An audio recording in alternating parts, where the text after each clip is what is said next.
Hello, welcome to the Top 2 Inches Rugby Podcast, brought to you by I Spy Surveys, the go-to specialist survey and inspection company based in Exeter, Devon. So, an interesting weekend of European Champions Cup Rugby and the European Challenge Cup Rugby. Obviously, Ollie and myself had a vested interest in the European Challenge Cup because our boys Leicester and Bath were both playing. He will be here as ever to review what happened during those games. We'll also have a little look at the British and Irish Lions squad that we have both selected. Obviously, if you follow us on Instagram or Twitter, we have put out both our squads. If we have time, we'll have a conversation about match day, first test starting team as well. Obviously, we'll check out the news from in and around the game. An interesting game took place Friday night between the English Red Roses, or England Red Roses, and France. A bizarre ending to that game. We'll have a little conversation about that. Sarri's watch continues. We'll check out how they're getting on down in the Championship. Have they reached the top of the league yet? And we'll look ahead to the return of the Gallagher Premiership with our predictions. Anyway, enough of me waffling on. Let's just crack on with this episode. Hello, mate. How are you? Hello, mate. I'm good, thank you. How are you? Not too bad at all. Not too bad at all. Good to hear you. So obviously, good to hear you. Good to hear me. I don't know, bit of both. Quite a lot of rugby to get through, dude. So maybe if we start with the news, is that good? Yep. Okay. Sounds good. So the source of all my knowledge, the BBC, as ever. Ben Youngs is withdrawn from the Lions contention, citing sort of family, spending time with his family over summer. Fair enough. Can't blame him. He's probably done quite a lot for the country and the Lions in the past. So yeah, seems fair. Makes it more interesting, though, I suppose. Yeah, it is. I mean, as Ben Youngs. There's obviously the question: would he have actually been selected or not? Isn't it? I know he did apparently got the initial sort of invitation letter, wasn't it? So obviously he's in the mix. But absolutely, yeah, we're both family men, so you can totally accept and respect that decision, isn't it? And absolutely, I think there could well be a few more players coming out with similar decisions and sort of opting out of the tour just because of the way the tour is this time, isn't it? Because as far as my understanding is, obviously it's going to be a sort of a bubble situation. So as far as the tour goes, it's not going to be a traditional style, going out and doing all the touristy things and around, potentially having a few days out, nights out around the bars and the towns and whatever. And I don't think family and friends are able to sort of tag along either, are they? So no, absolutely. So it's literally leaving your family for what is it, 9 weeks, isn't it? Something along those lines, yeah. When you take into consideration all the kind of bubbles and things and testing that you've got to do beforehand, you've got to be a pretty tough-minded person to kind of go through all that. And I guess also having been in the kind of similar bubble situation with your kind of club teams, then it's going to be, you might just want to kind of a break from it all. So yeah, I mean, I at the end of the day, he's made that decision. That's his choice, and fair play to the lad if that's what he wants to do. Got no kind of arguments with that, really. It's almost good that he's in sort of the position to be able to make, because it's obviously going to be a tough call for anyone to make. But I think it's probably slightly easier as someone who's already been a British Lion, and obviously he's coming towards the end of his career, so he's.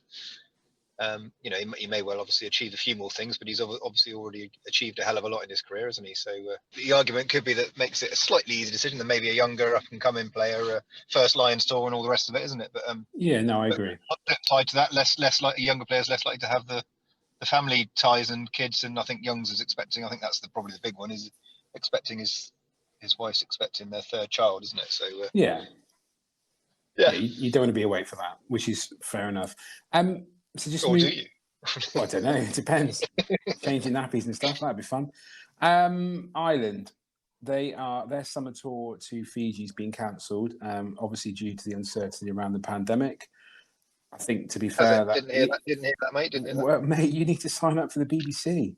They are the font of all knowledge, as we've said before. Yeah, so that tour is going to be cancelled. I think that's probably fair enough. obviously we're coming out of the whole COVID situation now, and things are changing, but you don't want to take too many risks, especially with players and looking forward to the future as well. So and to be fair, maybe they need a bit of a rest. They play quite a lot of rugby when we think about it. Don't disagree. I did say I hadn't heard that was not going ahead, but yeah, it's been a pretty full on 12, 18 months for everyone, hasn't it? So yeah, if tours like that are great for sort of development of international sides and stuff, but they're not the be all and end all. It's not like a Six Nations or a World Cup or anything, is it? So it's if that's got to be taken out, that's something's got to be taken out of the schedule, then that's not the worst thing to go, is it? But no, absolutely. But does that mean Farrell's potentially available for getting involved with the Lions as well then, or? Well, do you think it's a done decision now with the guys you selected? I don't know, because there was supposed to be one more, wasn't there, selected for the Lions in terms of management. So I wonder if that now does kind of open up the door for Farrell Senior to be involved in the Lions coaching staff. It'd be interesting to see if that's a breaking story on the BBC soon, within the next few days, maybe. I don't know. Or maybe even Thursday when the team announcements are made. Sorry, the squad announcements are made. We'll have to. Yeah, you would have thought they'd announce it at the same time, wouldn't you? That would be. Yeah, that would make kind of sense, wouldn't it? Absolutely. So obviously over the weekend we took part in Draw the Line, the sports teams kind of fight against social media abuse and all that kind of stuff. I actually found it quite what's the word? It was quite cool not being on social media, is what I'm basically saying.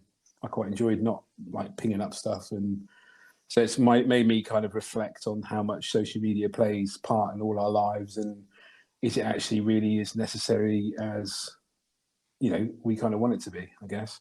I mean, I think there were some kind of people that were saying by kind of doing this, it just kind of, gives the trolls what they kind of want in a way, because we're all talking about it. So there's sides to both sides of the story. But I guess from our perspective, we're quite up for supporting it, and there's no kind of place for trolls in social media.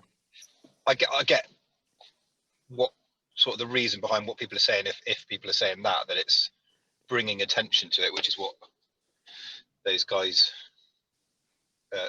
kind of want, isn't it? It's just what shouting their mouths off to get attention a lot of the time, isn't it? But I think the whole reason for it is a bit of a sort of stand up to the big social media platforms, isn't it? That because it's time that this and a lot of things, that they're the ones that are in control, aren't they? At the end of the day, for yeah, absolutely, what's posted and what's allowed to be posted, and how things are managed and people are dealt with or whatever for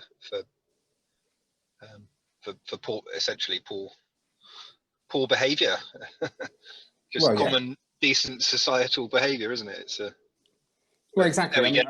I think also we've been lucky enough not to kind of, probably because we're not established enough to kind of get any abuse. So that's always nice. And it did make me reflect on how we would handle it. Would we kind of go at it, or would we just let it go?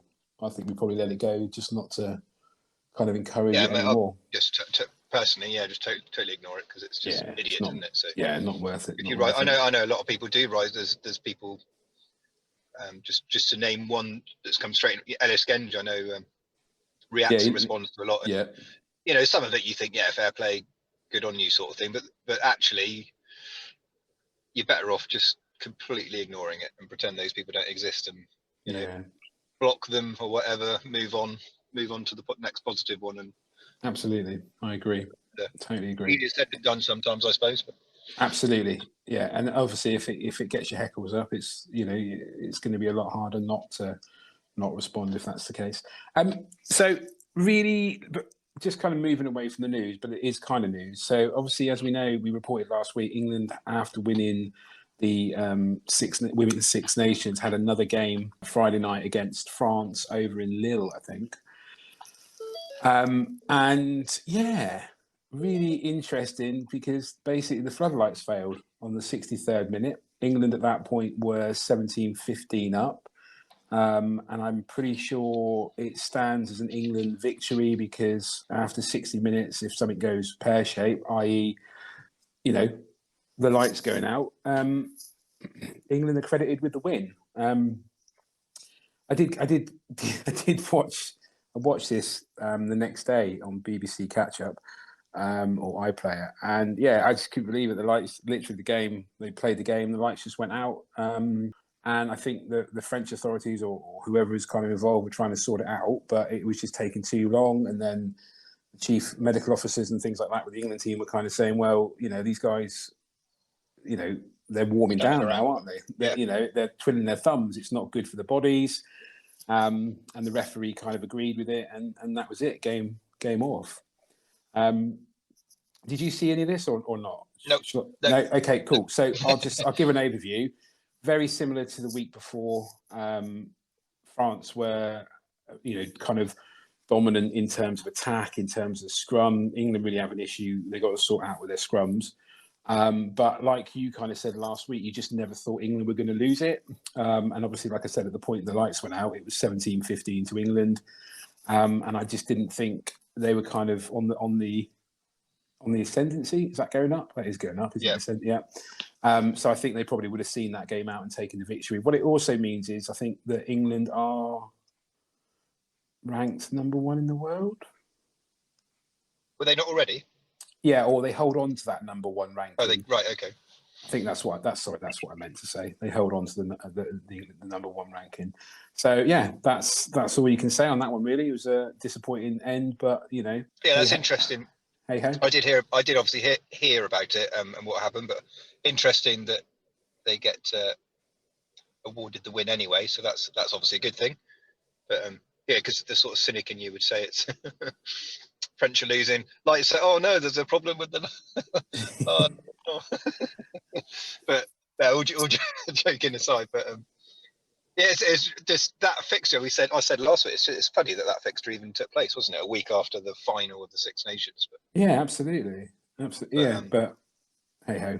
Yeah, what was the actual lineups? Was it the same sort of starting squads, or was it pretty much? Yeah, there wasn't a great deal of changes from either side. Marley Packer wasn't playing, but both Poppy Clear was playing. Emily Scarrett was playing. It was pretty much. I think England changed their fly half, made a few little changes, but generally it was pretty much the same sort of starting lineup as before. The previous week. So yeah, I mean, it was. I enjoyed watching that. I think the women's game is fantastic to watch. So yeah, happy with that. European rugby. I know we kind of said before we don't really want to talk about the Heineken Cup because no English teams were involved in it. But obviously the final is going to take place between Toulouse and La Rochelle. Fantastic result for La Rochelle beating Leinster. Ronan O'Gara. Really happy that actually that happened. Fair play to them.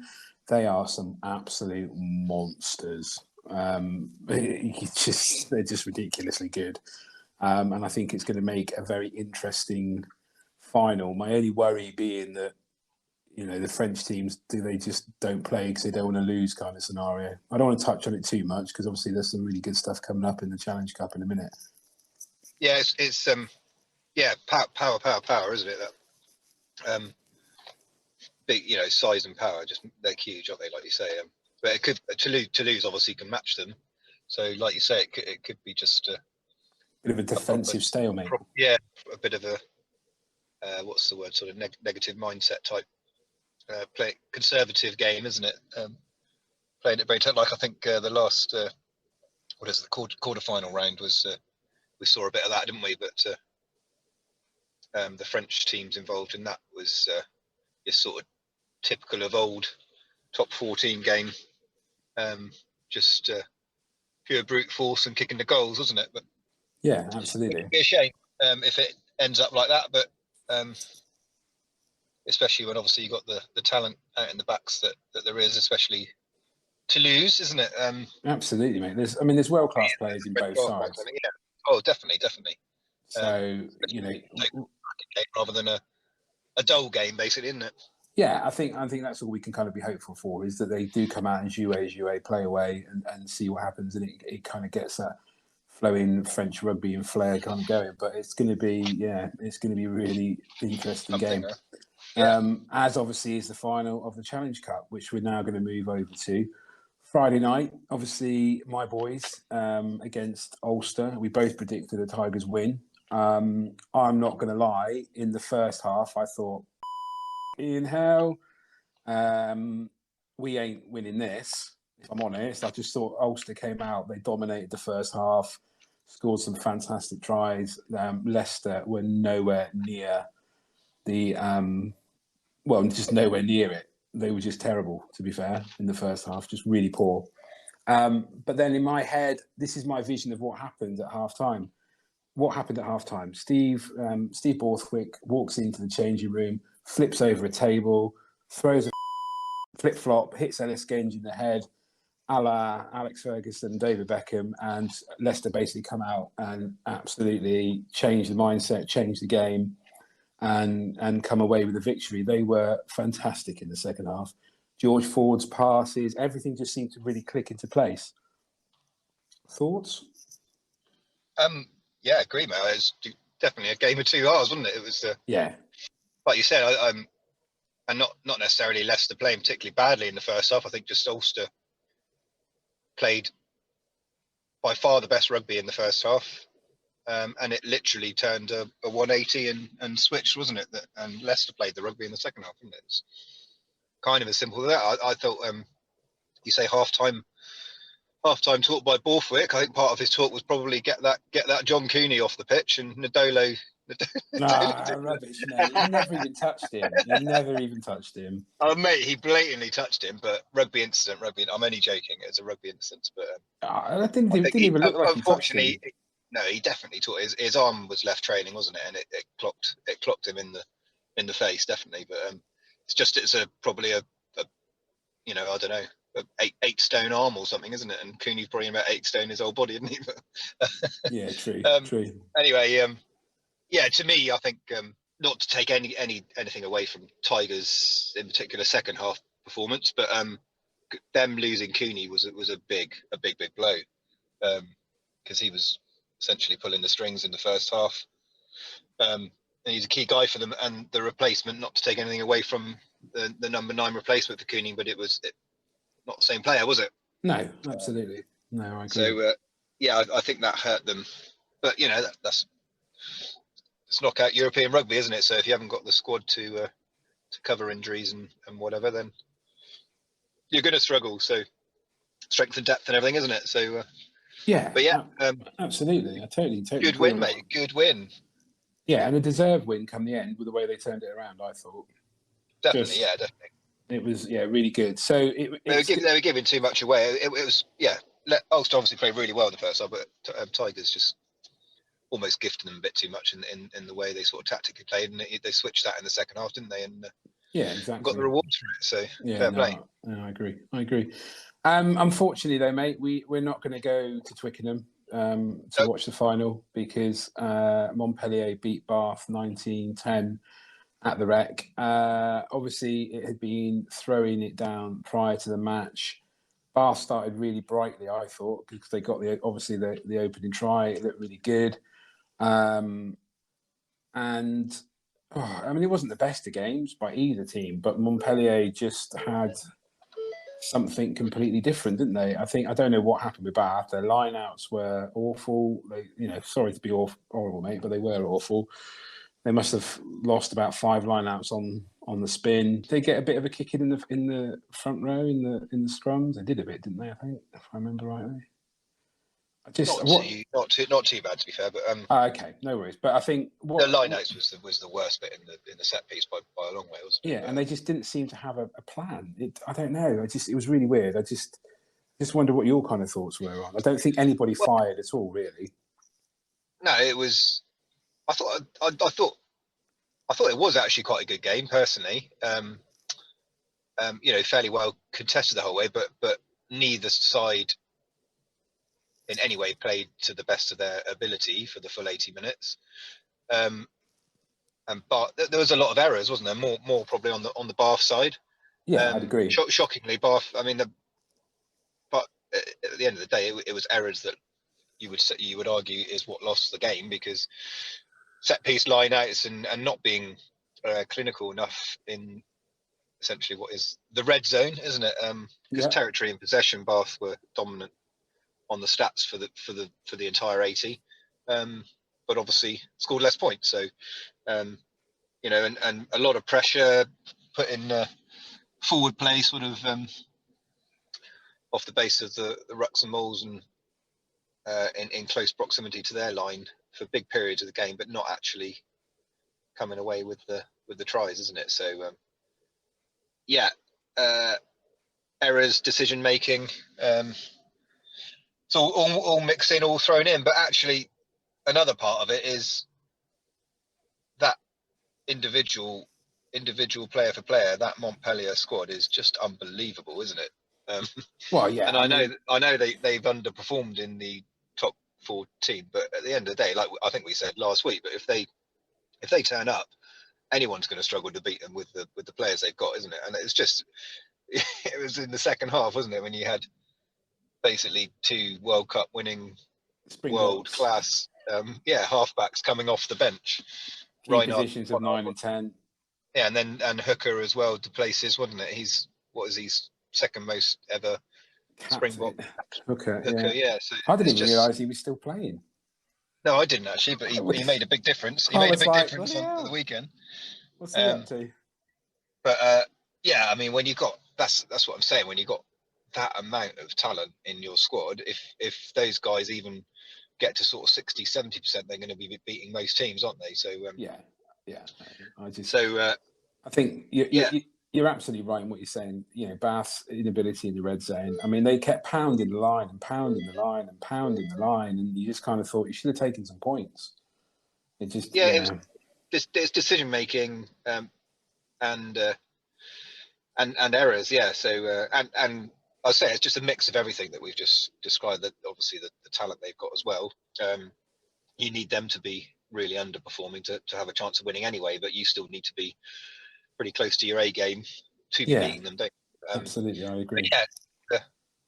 I don't know. The line outs really got to me watching that game. Really got to me because I just, in my book, there's no excuse for losing so many, especially when you're getting down into like sort of their 5 meter line and your attacking line out, and then to go, you worked put all that hard work in to get into that position, essentially a try scoring position, and then you go and lose your own bloody line out, isn't it? Which is just, and that happened a couple of times in that area of the pitch, and obviously several in other areas. But it's, and just to keep on doing the full line out, the commentators were saying at the time, and like you've got Charteris, who's supposed to be a specialist line out, jogging up and down with a mic in his up and down the touchline with what, you know, if the guys on the pitch aren't making the right decisions to call for a shorter line out or change it up a bit, then surely he should be getting the message on.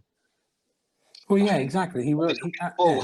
Absolutely. Yeah, no, I totally agree on that one, mate. They just seem to lack kind of any kind of thought in what to do differently. So yeah, it's just disappointing we're not going to get to go to Twickenham and watch an epic game between Tigers and Bath. Yeah, it is.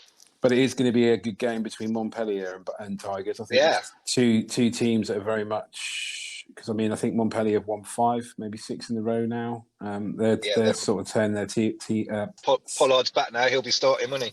Well, exactly. So it's going to be really, really interesting. So this Thursday sees Warren Gatland announce his Lions squad. As we all know, Oliver and I put out on Twitter our squads. There is some difference in the squads. And given recent information, I am looking to make a few changes just to annoy Ollie.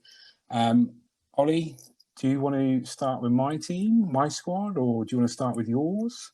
Or do you want to just kind of just maybe just roll through one of them and we can look at the changes, differences as we go, isn't it? There's not that many differences. Actually, I think we've got quite a few similarities, but I'm sure Gatland's going to be looking at our selections with some very interested eyes. I think he'll be taking some good hints from us. But I think maybe just go through it and we can decide where we got differences. We can fight our arguments for the players and come up with a combined final squad. Then that'll sort Gatland out for the morning, then, won't it? Or for Thursday morning. Well, mate, absolutely. That sounds like a good plan to me. So let's give him a bit of heads up. Absolutely. Let's start with our props then. So I went Marler, Furlong, Sinclair, I didn't go Genge. Genge is someone I want to bring in Wyn Jones, and I've actually dropped Xander Ferguson, I think it was, that I had in. Given Genji's performance over the weekend, who did you go for again? I think we were pretty similar on props, weren't we? Yeah, so we both went for Furlong, Sinclair, Wyn Jones, Marler, and Xander Ferguson. I think the only difference was you went for Cian Healy, didn't you? Yes, so I want to drop Cian Healy for Genji. Mako. Oh. Yeah. Would you be avert to putting Genji in after his performance for Leicester on the weekend? Because I thought he was bloody fantastic. Oh, I'm sticking with Mako, mate. I don't know. I think actually, buddy, we can have both. Well, who else do we have to put else then, won't we? Well, we would drop Xander Ferguson, bring in Genji, and have Mako, and that would give us 6 props. Yeah, okay. Are we balanced on? It's got to be 3 and 3, really, isn't it? Tights and looses. Are we balanced on that? Well, Marler, Genge, and Mako are all loose. Yeah. Wyn Jones is loose, and Furlong and Sinclair are tight heads, but Marler has packed down at tight head and can do it. It's not something that I think he probably would want to do at British Lions level, but needs must, as the big man would say, maybe. I don't know. I don't know. I like Genji. I think he's a cracking player, but I don't think he's in your top 6. Okay, that's fine. You quite clearly play prop all your life. You know exactly what you're talking about. So we'll go back in with Ferguson. Okay. So what are we finishing on then? So we're sticking on. We both agree. Tag Furlong, Sinclair, Wyn Jones, Marler. That's 4. Mako and Ferguson. You're saying Mako now, are you? Yeah, I'll go with Mako now. What, instead of Genji? Yeah, because you've propped all your life. You know what you're talking about, so that's fine. I'll let you get dibs on the scrum half then, mate. Well, good, because I want to make a change there as well. Anyway, we completely agreed. We completely agreed on the 3 hookers: Owens, Dickey, Cowan Dickey, sorry, and George. Yeah. I don't think we need to change that, mate. I think that's a strong 3 strong hookers. And I'm quite happy with that. There's some great hookers around, but for me anyway, I think they're even with the Sarri situation and George being one of those, not playing a great deal recently, whatever. But it's that for me, those 3 are the top 3. Yeah, he's got some credit in the bank, as they would say, I think, isn't he? Yeah, he's a big game test animal, isn't he? Absolutely. So yeah, I think we're both happy with that. Locks: Itoje, Ryan, Byrne, Henderson, Wyn Jones. That's what I went for. But I think you had Johnny Hill. So you've gone for 5. I have. See, I only went for 4. So who did you have again? So Itoje and Jones, which we agree on, and Tag Byrne. Yeah. But Tyburn. I only picked 4, and my 4th was actually Johnny Hill, ex the Chiefs. Okay. My reason for him is that spiral kick. That spiral kick did it. That clinched it, I think. Obviously, fantastic form the last couple of seasons. Just looking at the other second rows, I think he's just that little bit bigger, which might come in handy against the. But also, being that it's basically a lockdown tour, they're going to be locked in the hotels.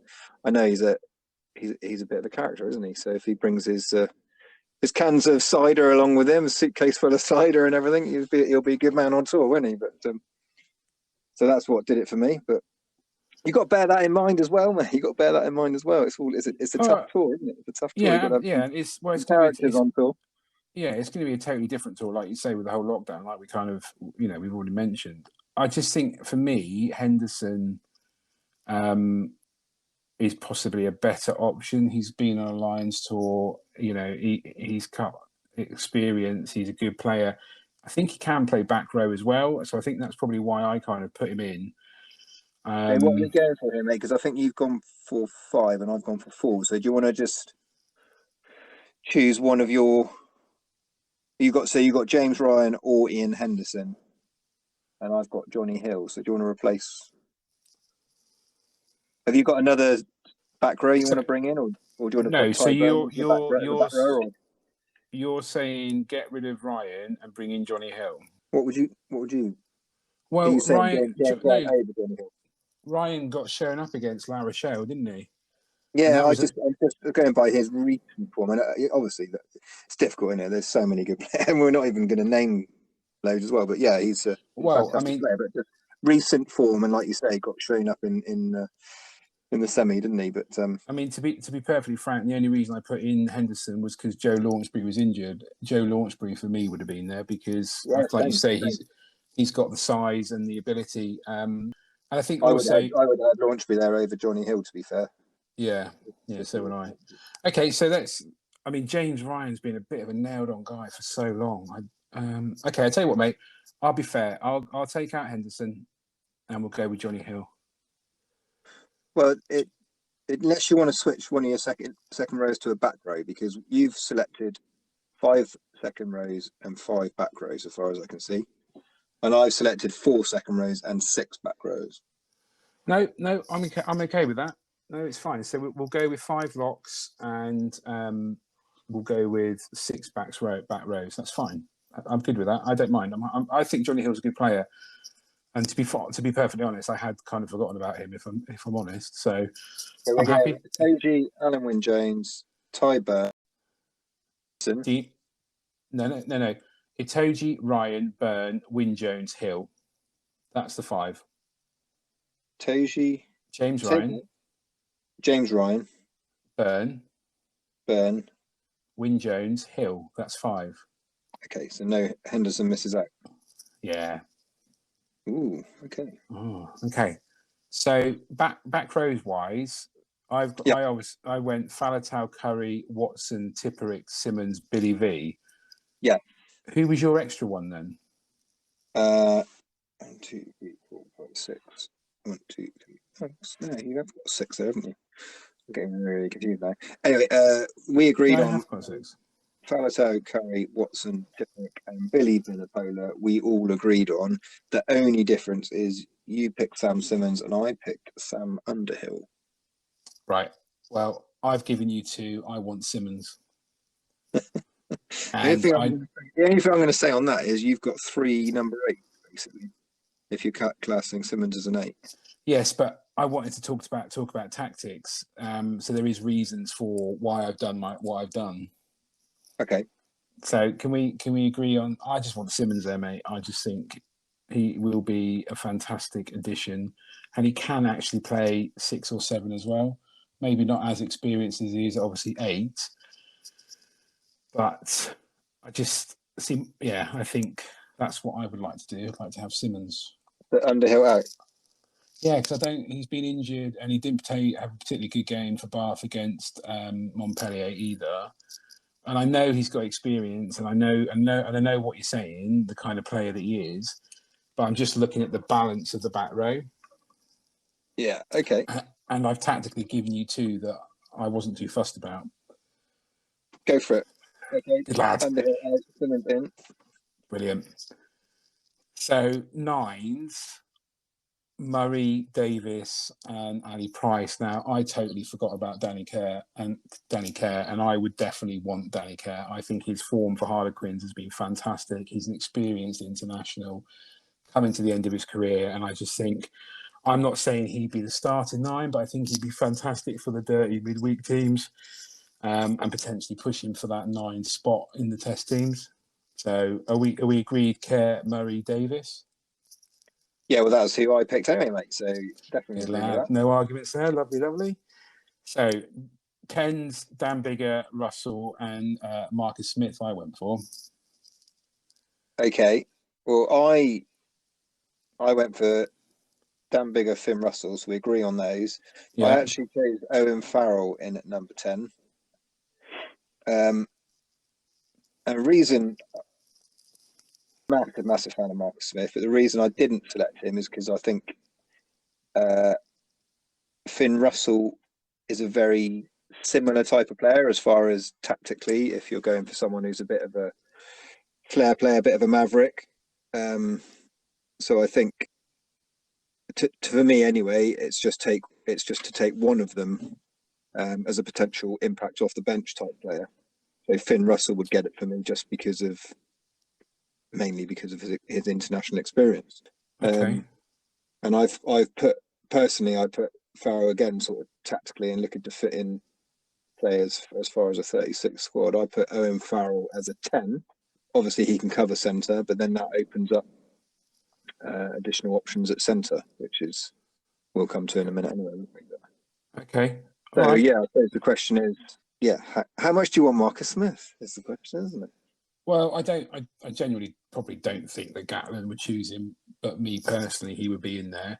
So if we're looking at what Gatland would go with, or we're looking at what we would go with, you make a really good point for Farrell. So I think the other thing I was thinking as well, I mean, don't get me wrong, absolutely love Marcus Smith, and as a guy for the future, he's obviously developing game on game and turning into a real potential massively good potential world-class player. But I just think on this tour, going to South Africa, we all know how physical they are. He could really get targeted and a little bit beaten up, which is where Owen Farrell wouldn't. If you put him okay. No, that's okay. Okay, so let's move Farrell up into the 10s and we'll drop Marcus Smith. Sorry, Marcus, I know you listen. Okay. We do genuinely. I think you're a fantastic player. Next one, mate. You'll be there. Yeah. So centres, I think we're going to have a bit of debate here. So with obviously, what, have you gone for 4? Is it 4 each? Well, yeah. With moving Farrell up, I've only got 3. So I had Henshaw, Davis, and I had Ringrose, but I want to drop Ringrose and bring Slade in. So I don't think that's going to be an issue for you. Farrell's moving. Yeah. So, but I don't think Ringrose has been on particularly good form. Just I checked out some of the highlights from the Leinster game against La Rochelle, and he didn't look that great. So, but equally, I know that you put Tuolangi in, and I don't think he should be there either. I get your argument that's going to come up if he's available, he's available. Blah blah blah. But I just don't think that's a good option. I just don't think it's a good option. So I think we need to have a little debate here. I mean, so we agree on Henshaw, Slade, and Davies. And Slade. Yeah. Henshaw, Slade, and Davies. Okay, so we've got one more. Yeah, 1, 2, 3. I've actually got 5 centres. So who have you got? That worked out. Slade, Henshaw, Davies, Tuolagi, and Cameron Redpath as a bolter. He's my bolter. So if you want to lose him, but then that means you want Tuolagi. We all know what Manu can do, isn't it? So if Manu's fit, Manu plays basically because he's just that point of difference, physicality, getting across the game line. And he's the type of player, it doesn't even matter if he's been out for quite a while, he'll come back and he'll play in those big games. The only real question mark for me is he's been out a long time injured. Is he going to be fit enough? Is he going to get injured again? But being in South Africa, it's not actually the end of the world if players do get injured because it's not like Australia, New Zealand, where you've got massive time differences and stuff, isn't it? So you can literally fly a player out overnight, next day he's into sort of full training, isn't it? So you can take a couple of arguably questionable or risky selections like that. I very much questioned Johnny Sexton at 10, but I wouldn't have Johnny Sexton full stop. Going on experience and everything, he was up there for me, but it's just the injury prone. He's just almost guaranteed to get injured, isn't he? That's the sad fact. Yeah, exactly. Yeah. Okay, I tell you what we do. I had a bit of a rethink, and I just want to put to you Gloucester and Scotland centre Chris Harries, who has been on really good form. So I wonder if I let you have Tuolangi, we bring in Chris Harries, but Redbath is sadly better luck next time, fella. I'll take that because actually, for me, Redpath and Slade, for me, are very similar players. So we got Slady in there. So yeah, I'll take that, mate. If you want Harrison. Lovely. Okay, cool. So that just leaves us with the back three: May, Watson, Noel, Zammit, Williams, Hogg. Which we agreed on. I thought you had Van der Merwe. Yeah, so you're Johnny May. I was Van der Merwe, wasn't it? Yeah, I don't. Van der Merwe's defence is just a bit suspect for me. I get why you would choose him. He's big. Johnny May's is immense. Well, I think it's better than Van der Merwe's, mate. Okay, reasoning not for Johnny May. Love the guy, fantastic player. Didn't have a good Six Nations, not on the best of current form for his standards. Electric when he's on form and his pace and everything, but we're against the South Africans here, aren't we? Van der Merwe, for me, is the kind of physical winger who, if you need to go for a bit more physicality in all positions or the majority of positions, then you've got that in him to do that. Do you know what I mean? That was my reasoning on it. Yeah, and I get your reasoning. Absolutely, I don't agree with it. I think I agree that Johnny May's form's not been great, but if you look at his progression over the last 3 years, he is a fantastic player. And although he wasn't great in the Six Nations, he did do some special things. So I think as this is my podcast or our podcast, and I was going to say I'm going to overrule you. Signing off. Yeah, no, I'm only joking, mate. I'm only joking. Could you not be persuaded for May? Yeah, I'll take it. He's English, mate. So lovely. Okay, so does that give us our 36? Say again? I said unlucky to the Scots. Yeah, sorry, Scots. Well, okay. There's only one. It's only Hoggy, isn't it? No, and Ferguson. And Hamish Watson. So that's our team then. So just to run through me as well. Yeah, I agree. He's a quality player. So yeah, I think we're there, mate. I think we're there on 36, aren't we? Okay, so let's just run through props: Marler, Furlong, Sinclair, Wyn Jones, Mako, Xander Ferguson. Hookers: Owens, Cowan Dickey, George. Locks: Itoje, Ryan, Byrne, Wyn Jones, and Hill. Back row: Faletau, Curry, Watson, Tiprick, Simmons, Billy V. 9 is Kerr, Murray, Davis. 10 is Bigger, Russell, Farrell. Centres: Henshaw, Slade, Davies, Tuilagi, Chris Harries. Back 3: May, Watson, Noel, Zammit, Williams, and Hogg. Happy with that? Yeah, we're there, mate. We're there. Good. There you go, Warren. Job done, mate. Job done. Warren. We can email this over to you. We can even send it out on official top 2 inches letter headed paper for you. Not a problem. So I guess my captain. Who are we going to go for? Wyn Jones for me, mate. Alan Wyn Jones. I was going to see the Alan from Wales, isn't it? Really? Yeah, you saying? You agree? Yeah. Job done. Done. Yeah, I think against South Africa, it's got to be a forward, and of the forwards that are there, he has been there, done that, got the T-shirt, his experience is a leader. I'd like to see maybe Stuart Hogg as a vice captain. Okay. Would you like me to put VC next to his name? Yeah, do it. Okay, so then when our editor, I'm just so impressed with Hogg, how he sort of blossomed as a international captain, but it's difficult being a captain from fullback. On 15, yeah. So Alan Wyn Jones, and I think the Six Nations decided it, really, wasn't it? Alan Wyn Jones probably going into the Six Nations wouldn't have been favourite as captain for this tour. Question mark might not have even been selected, but he proved that he's still got it, hasn't it? Even at his ripe old age. So that's it for good. me, anyway. No, I cannot say anything other than that, mate. That's perfect. That's ideal. So let's just do the first test is tomorrow. Who are you picking? Who are we going for? Me and you together. Right. Okay. Start with the front row. What are we doing there? Starting 23, is it? Starting 23, yeah. Okay. So Loosehead, Marler. Yep, agreed. Yes. There you go, Joe. Got you in there. Ken Owens? Yeah, me too. Yeah. I'd go Ken Owens and Karen Dickey on the bench. Yeah, I know hang on a second. I'm not going to do bench yet because I'm writing stuff down. Itoji and Alan from Wales in the second row. Hang on, mate. Number 3, Tag Furlong. Yeah, well, I just assumed. Sorry, mate. I just assumed that we'd both be saying the same. So yeah, Furlong. Itoji and Alan Wynne-Jones. Yeah, 4 and 5. Hang on then. Hang on, Jones. Sorry, mate. I'm writing this down.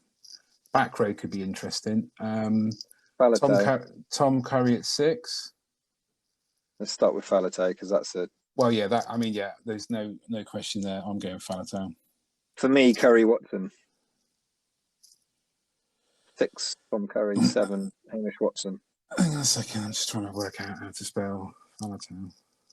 Faletau. Yeah.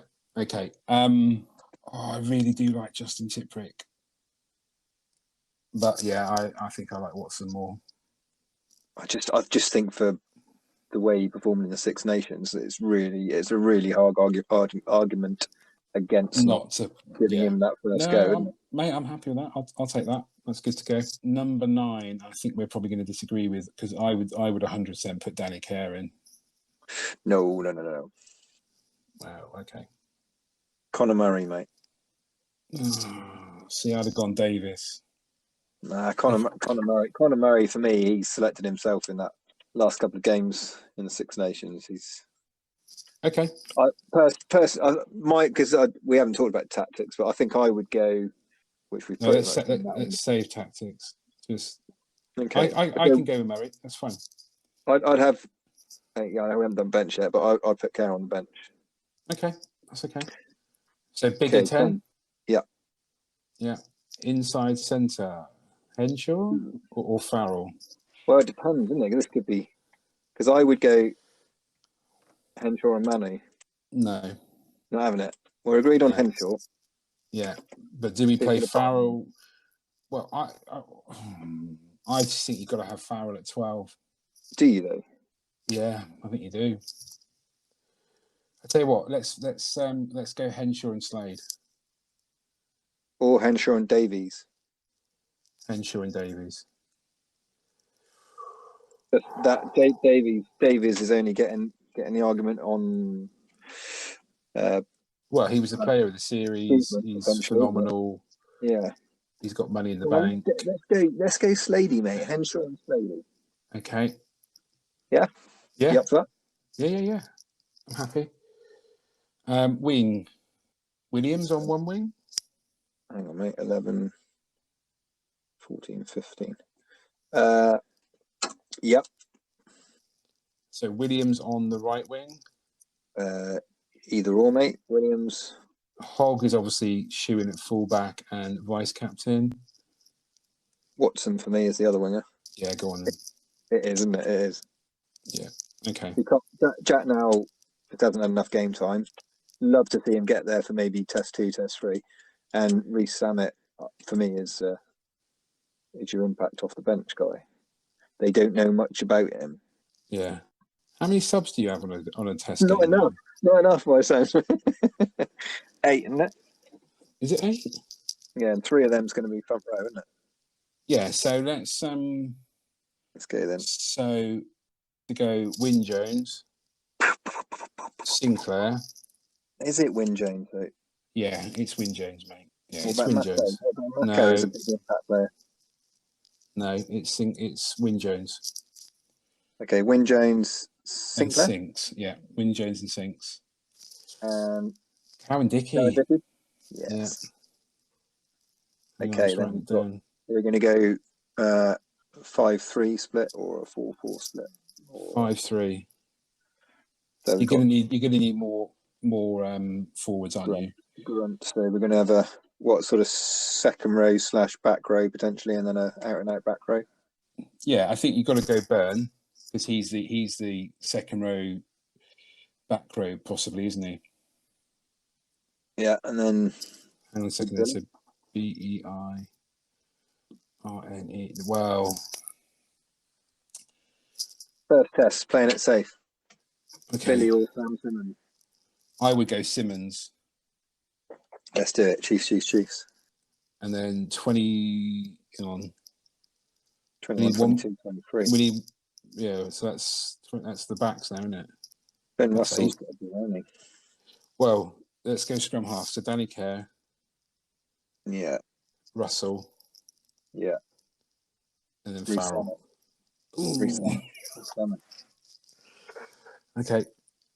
Farrell misses out, mate. He's got to prove himself. Okay. So our starting lines first test, Marla Owens, Furlong Itoje, Alan from Wales is captain, Curry, Faletau, Watson, Murray, Bigger, Henshaw, Slade, Watson, Williams, Hoggy at fullback and vice captain. And then on the bench, Wyn Jones, Sinclair, Cowan-Dickie, Byrne, Simmons, Kerr, Russell, Zammit. No Owen Farrell. Johnny May. Oh, sweet Mary. Okay. Definitely a bench to change the game. I think that's quite a powerful starting 15. Well, this is the tactics. Is Warren going to go Warren ball, or is he going to do something else? Because I think realistically, what tactics would be forward dominated into the first half, tie them out as quick as possible.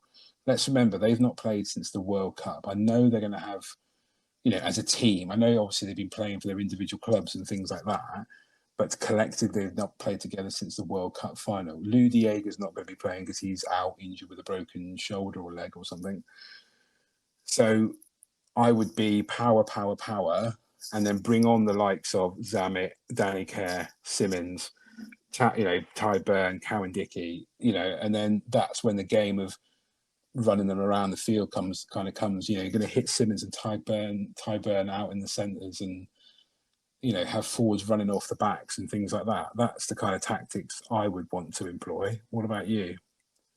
Yeah, probably similar, mate. To be honest, it's. I don't think you can just because of the size and physicality of the South Africans, you can't really attempt to go into just a straight arm wrestle with them, can you? Because in reality, you're only going to come off second best in that. We just haven't got the guys with just the same sort of physicality and size, have we? Just literally pound for pound, have we? I think what we picked there is fairly close to it. A team who can you've obviously got to be big enough and powerful and physical enough to contest. But I totally agree. I think it's all about going from the initial kickoff, going hell for leather, isn't it? Full steam, real fast-paced game, and just hope that they're rusty from not playing. Build a bit of a score early on, and also, like you say, just run them around and move them around the park, keep the ball in play as much as possible. Tire them out even more. Yeah, and then when you bring on that bench to finish them off with additional speed and flair and creativity, isn't it? Yeah, exactly. But then also bringing. Sorry, I was going to say bringing Billy Vunipola on. As this kind of series goes on, if that initial kind of game plan doesn't work, you could always have Billy Vunipola, in the second or third test, maybe just, do you know what I mean? It's just, I think your tactics for your first test is probably going to be different for the second and third, because they're going to obviously be more sort of battle hardened, aren't they, come second and third test? So you might have to tighten up tactically a bit more for second and third. But I just think go hell for leather. Go. No guts, no glory, mate. No guts, no glory first. Absolutely, mate. No retreat, no surrender. Do you want to do some few more 80s cliche films? But yeah, like you say, people like Billy and Mako, they could have a good physical impact off the bench in test 2 and test 3. I mean, he may well go for them in test 1, but we haven't. No, we haven't. We know what we're talking about. exactly. But I think obviously, just a caveat is the fact that we understand that in all these kind of series, especially Lions, people are going to get injured and things will change. But I think if our team went there with our tactics, we'd win. Just on predictions, what do you reckon? 2-1 Lions? I actually think 3-0 Lions. Oh, I know. I just got this feeling. I'm going to put a little flutter on it, 3-0. Fair play. I don't know, mate. I'd probably go optimistically 2-1 to the Lions. Yeah, we've got a very, very good chance. I think we've got a really good chance, mate. I just purely because they haven't had much game time. 2019. Say that again. They haven't played since the World Cup final, 2019. Yeah, exactly. What kind of condition? The Lions haven't played since 2017. But but that's But they're battle hardened. We've just had the Six Nations. There's been no Tri-Nations. Do you know what I mean? It's one of them. Yeah. Let's be all right. Maybe my 3-0 is a bit hopeful. But I do genuinely believe that will happen. And we'll be more reserved and go 2-1. Lions win. Yeah, it'd be lovely, wouldn't it? 3-0 would be lovely, mate. But they're world champions, aren't they? They're world champions. They are immense, player for player. They are immense. So you've got to back them to pull a win out. Out of 3 games, are they not going to win any? Just statistically and odds and whatever, isn't it? So 2-1. Okay, that's fine. 2-1. Okay. And if that is the final kind of thing that happens, that means that Warren Gatland will have won in Australia, drew in New Zealand, and won in South Africa in the last 3 Lions series. Not bad. He would go down as the greatest coach of all time. Yeah, he's got a pretty good record, hasn't he? Yeah. No, I'm just so excited. I genuinely think it's going to be freaking brilliant. I can't wait till tomorrow to see if he's got our email, letter, voicemail, text, tweet, Instagram. I'm sure he has. He'll know. He knows. Warren, you don't need Andy Farrell. You'll be okay, mate. You got some pretty quality coaches there already. I think Andy Farrell will go there, mate. Okay, listen, let's wrap up Lions chat because the Gallagher Premiership is back this weekend. Can you do me a favour? Have you got access to the computer? Because I'm using my phone to record this and I don't really want to bring up the fixtures. I know Friday Night Lights Tigers are away at Sale. Can you just bring up the other fixtures on wherever you've got in front of you? Hang on, mate. Bear with. I'll do some improv. Okay, yeah. Thank you. Yeah, Friday night, Sale home to Sharks. Sale home to Tigers. What are you on about? Sale are playing themselves. Sale are playing the B team. Okay, Sale. I'm going to write these down. We say every week we need to write them down. Okay, so Sale Tigers. I remember them, mate, but not anymore, is it? No, I don't know why. So Tigers win. Sale for me, mate. Oh, what an absolute. Are you going Tigers? Obviously. Saturday. What's the games, bud? Talk to me. Okay, we've got Saints at home to Glasgow. Okay. Saints. Next. Chiefs at home to Worcester. Hang on. Yeah, I would go Chiefs. Well, yeah, I would wonder it might be a bit of a closer game than we anticipate. I don't know. That's not going to be a close game, mate. That's going to be a drubbing. Chiefs. No. There's going to be one drubbing in this week's. Moving on. Newcastle at home to London Irish. Ooh. Yeah. That's tasty. Yeah, that is actually. I'm going to go Newcastle. Yeah, I was going to go Newcastle. Yeah, I'm going Newcastle. So we're agreeing apart from fixture 1 so far. Yeah. And next is West Country Derby, which I'm not particularly looking forward to. Is it Ashton Gate? No, it's at the Wreck to Bristol. Obviously, I'm going to be back in the Bath boys. This is the biggest whitewash you're ever going to see this season. What? Bristol. What, Bath, Rugby and Bristol? I don't think that whitewash, mate. I mean, we Bristol, might get a win, but I can't see it being a whitewash. That's not really no, Bristol are going to absolutely hump Bath. What?